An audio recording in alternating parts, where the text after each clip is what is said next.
careful. You go into the clubs, you're trying to sleep with these girls who are clearly intoxicated, and you want to go and take them home or go to their house. You're asking for trouble, bro. I'm so happy I don't drink alcohol no more. I don't drink and I don't smoke anything. That's why most of these guys, they get themselves in trouble because they're dealing with drunk girls. Now, who knows? Either the girl, she was with it or she wasn't. You don't know. But what we do know is if she decides to say that she was under the influence, now you're in trouble, bro.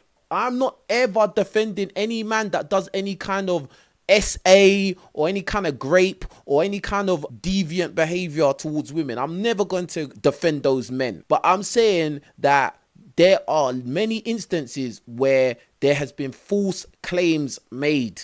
And big up Morosa, man, for the super chat. He says 100. When both are drunk, the guy is screwed still. Yeah, you might be going out to clubs, nightclubs, bars, whatever.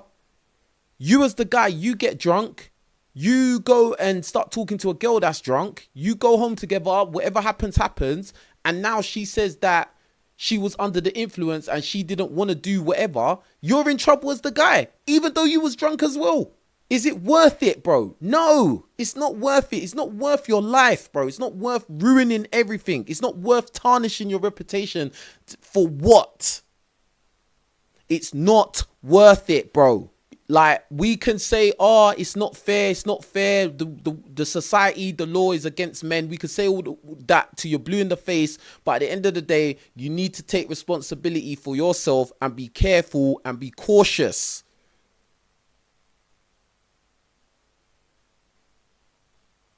Be careful and be cautious with what you're doing as a man, because there's a lot of dangers around lurking, and there's a lot of dangers that look attractive.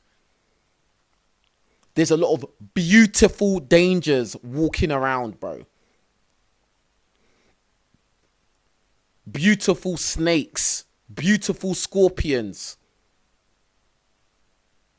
that are ready to strike. And when they strike, bro, you're going to be paralyzed, bro. And this is a real thing. So, bro, like, as I said, we're seeing all of these examples all over the place. You just need to learn from these other people's mistakes, bro. Like, real talk. And just because you go out as a black guy and you think, oh, yeah, I'm going to do interracial dating, that is not going to keep you safe. It's not.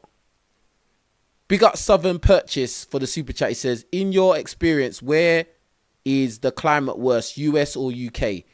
To be honest with you, I would say personally that the US is worse, in my opinion, in terms of just overall dating, like the landscape of dating and hypergamy and, you know, heightism and gold diggers and all of this kind of stuff, and Chad and Tyrone having a monopoly over all the women. I think US is going to be way worse. Because the thing is, US is like the hub of all of this dysfunction. It's the hub. Do you get what I'm saying? It's like the epicenter. Like, because, like, for instance, yeah, big up to Az for another super chat. He says, if you really think about it, you're basically being pressured to give up your manhood by the establishment. Yeah. Men are being emasculated, and being a man, being a masculine man is now deemed to be toxic masculinity. Yeah, you're right.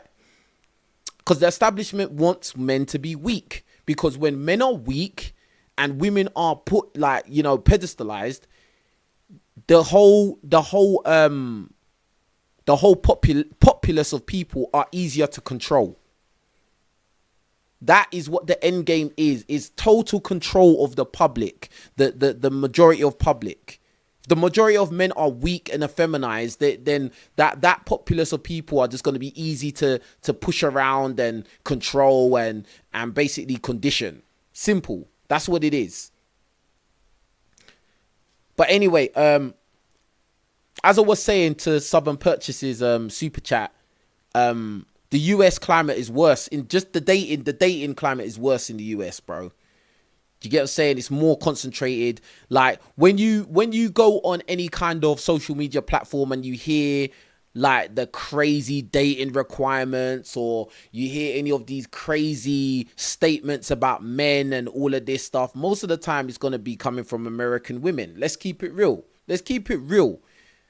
And most of these women outside of America who start saying all of these kind of crazy dating requirements and start like saying all this misandrist points, they're usually parroting what they heard American women saying, bro. That's what it is.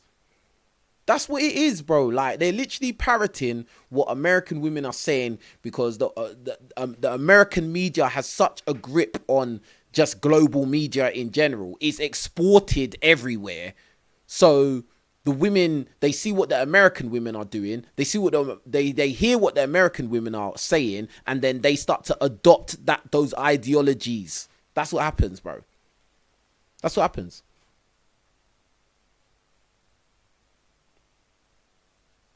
That's what happens. But yeah, bro. It's mad. It's actually mad. Guys, please look after yourselves, man. Please look after yourselves. I say it again. Look after yourselves. Protect yourselves. Protect your success, your finances, your reputation. I'll say, bruh. Most of these women that you come across are not worth it, bro. I'm telling you, they're not worth it. They're not worth you risking your freedom and your money and your life. They're not worth it, bro. They're not worth it. I'm telling you, they're not worth it, bro. Like, all these guys that I've talked about today, I'm sure they wish that they'd made better choices, bro. And I'm sure they wish that they just stayed in their house instead of messing around with these random women who have now put them in trouble. Or I'm sure they wish they had not behaved in certain weird ways with women that have now put them in trouble. Like, bro, like, it's a simple thing, bro. Take accountability, take responsibility for your actions and who you bring around into your life. Simple as that. Anyway, with that being said, you lot take care of yourselves, man.